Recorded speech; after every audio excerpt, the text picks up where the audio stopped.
Simon, congratulations. Here we are at the Museum of Literature Ireland and you've just opened. How do you feel? Um, Very excited and bullish about opening a project that I think is so significant for the city centre. It's quite a vast amount of space that's being opened up for cultural use by UCD and the National Library, who are the partners in the project. It's a really beautiful complex of buildings with fantastic gardens, wonderful cafe, and then the exhibitions are just really first class, and it's amazing. It's a privilege. Yeah, and you opened on Culture Night to great success. A lot of PR and very positive talks about it. Has it been long in planning the project? Yeah, so MoLI has been in development really since 2010. Conversations began initially between UCD and the library about two things.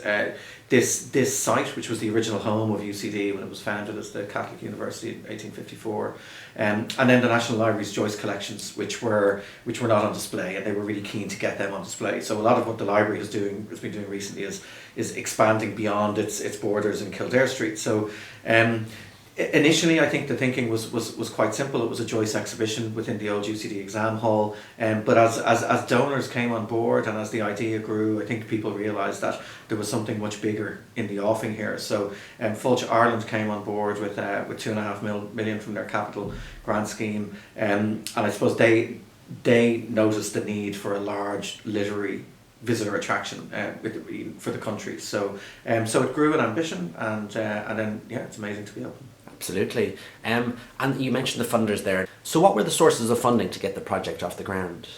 So the project total cost was 10.5 million. There was initially a €5 million donation from the Naughton Foundation, from Martin and Carmel Naughton. So that really ignited the ambition of the whole thing. And then there was that further 2.5 million came in from Fulch Ireland, from their capital grant scheme. And then the UCD Foundation fundraised from private donors to make up the remaining 3 million. So a very small group, but at the same time a small group who've made a huge impact now with this project. Construction began in late 2017, and then we completed building work completed in June of this year. So then there was an exhibition installation period of about 2.5 months. The project came in on budget, was managed by UCD Estates, who are wizards at this kind of thing. So a fine achievement to on a 2015 price. I have to add, but we opened about 6 months after we had originally expected. But in actual fact, it was quite useful to open at the end of a tourist season. So now we have all of that PR and that media attention that's building up internationally, and looking forward to a very good summer. Great. And what's within MoLI? I mean, I've had a look around and it's really impressive, but maybe you could tell our viewers what an average visitor can experience. So it's MoLI is it's quite a number of different exhibitions. Some are permanent exhibitions, some are temporary, and they'll be changing all the time.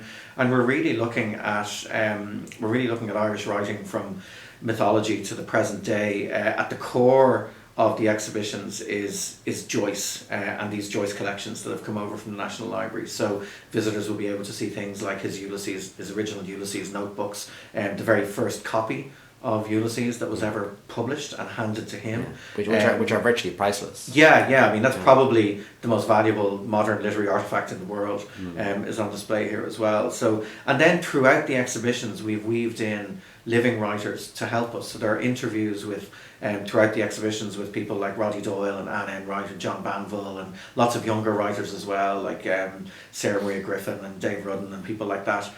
So it's not just a museum about the past, it's also very involved with the living creative community here today. Great. It's a really fantastic visitor experience. It'll appeal to both the domestic market and the international tourist. Is that how you see it? Yeah, so as well as building a visitor attraction here, for international visitors, we're also building a cultural institution, and the longevity of that, if that's going to outlast all of us and be here in a few hundred years' time, it has to be something that the locals and that the domestic audience really take ownership of, and that they embrace. So a lot of the way we've designed things has been with domestic audience in mind as well as with international visitors. Yeah. So even the cafe had to be something that would be a food destination for locals. Yes, yeah. And if we do it right for locals, I think international visitors are going to love it. Yeah, and of course it's in a wonderful location, Stephen's Green in the front of the building, the Ivy Gardens in the back, and access to the building and the visitor attraction from both sides. And that's important, isn't it? Accessibility and being here in the heart of Dublin. Yeah, I mean, from the outside, on the south side of St. Stephen's Green, we jokingly, we call it the dark side of the green because the sun never shines on the buildings in the front. And it's quite grey and institutional outside. Yeah. But when you get round the back, the brickwork is really warm, the sun is shining all the time, it's a sun trap in the gardens, and we've re-landscaped all the gardens, they're really beautiful. And then they open into the Ivy Gardens. So effectively, we're a museum in a park right in the middle of the city centre, which is an amazingly unique proposition for visitors. Yeah, and in terms of visitor numbers, I mean, I know our viewers will be interested in that if you can share it. What are your expectations, say, in the first 12 months and then maybe looking forward 5 years? We've developed, I suppose, what you might call a minimum viable product model. So, which is based on, I think, still quite ambitious visitor targets for year one. Which is, we're setting at 86,000 paying visitors. So I've been in a situation before setting up a cultural institution in the city centre on the green, and you do have to hustle, and the growth I think is really going to start around year 3, 4 when we get a lot of word of mouth out in terms of that international growth, you know, people coming back because friends of theirs were in Ireland and visited. So we're expecting to see significant growth from year 3, 4 on. But working with quite modest targets and making sure that we can stay in the black in the interim is important. Yeah, and you mentioned the cafe. There's also a very strong retail aspect to the attraction, and I know that's important in terms of making sure, if you like, the cash comes in. Yeah, I mean, we really need to pull it in from as many revenue streams as possible, which as well is a kind of a risk diversification strategy. So we not only have we've kept control of the retail side ourselves. And that's already converting really well. I'm quite pleased with how that's going. It looks like it's going to work. We have a nice space for retail at the garden level, so visitors can actually, even without paying into the exhibitions of the museum, they can visit the shop, they can visit the cafe, they can visit the gardens. We have great operators in the cafe, and it's already looking like it's going to be a really successful place for locals as well. And then there's a huge amount of event hire and private hire, corporate hire opportunity within the entire complex that we're managing, along with our own programming in the evenings, late openings for the museum as well. So you'll have events, book launches, readings. It'll lend itself to that. Yeah, and also as well, one of the things that I think is important that we'll be embarking on hopefully by about March, April next year is late opening Thursday, Friday, Saturday for the museum as well. So it's something that I suppose it can be a little bit more difficult for some of the larger cultural institutions to do, but I felt as a new cultural institution that we could offer something to visitors that wasn't international visitors in the evening, that wasn't just purely, you know, the pub. Yeah. So we'll see how that goes. Great. And just a final question in terms of the international audience and the international marketing. I mean, it's difficult for an attraction with a modest finite budget and modest finite number of staff to actually, if you like, reach international audiences and get out there into the international marketplace.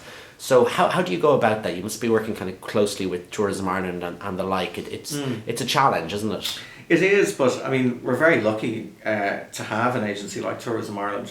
In particular, I mean, they're our sales force all over the world, and there's been a huge amount of international interest in this project. I mean, already, you know, by the time we opened, we'd had 2 mentions in the New York Times. There was an article in the Guardian last week. You know, it's you couldn't buy that sort of stuff. You couldn't buy it. I mean, there's a really big front page piece in the Danish national newspaper on Saturday. I think it's a great product for Ireland internationally as well, because Irish literature is an international story. You know, I mean, we have exhibitions that are about other cities around the world where Irish writers went to, and I think even in marketing terms, for us to be retreading those paths, you know, there are big audiences for this around the world. So. Great, Simon. Congratulations. Well done. Thanks a lot. lot. Birth of your first child or your second child. I'm not sure how many children there are, but it's a great cultural asset and tourism attraction, and we wish you the very best of luck. Cheers. Thanks, Alan. Thanks, Simon.